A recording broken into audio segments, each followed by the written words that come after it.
विभिन्न दाबी नहीं राजरास्त मयूरभंज जिले में चुक्तिभित्तिक नूतन शिक्षक शिक्षयित्री चुक्तिभित्तिक नूतन निजुक्ति पाई दीर्घ वर्ष धरी विभिन्न विद्यालय में शिक्षादान कर मात्र राज्य सरकार विभिन्न समय शिक्षा नीति बारंबार बदलुवा जो अनेक शिक्षक शिक्षयित्री को आर्थिक क्षति सहवाक पड़ुछि।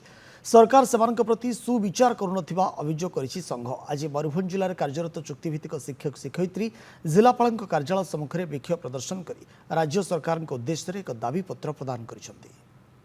2022 सरकार निजुक्ति प्रथारे ठिका व्यवस्था को संपूर्ण भाव उच्छेद करदेले एवं कहले 2022 परठारु जेमाने जॉइन करिवे एवं सेही माने रेगुलर भाव जॉइन करिवे किंतु 2016 रु जेमान पाइथिले सेमान को मध्य नियमित करागला काहेकि ना सेमान 2013 निजुक्ति नियम अनुसार पाइथिले किंतु 2004 रु जो माने जॉइन करथिले 2014 पर्यंत सेमानक पई ए शर्तावलीटी लागू है ना। आमर मुख्य दाबी सरकार एतिक रहिबो जे 2004 रु 14 जो माने निजुक्ति पाइछंती सेमानकर से मूल चाकरी 6 वर्ष जोग करा जाऊ ता सहित 6टी नेशनल इंक्रीमेंट को आमको दिया जाऊ।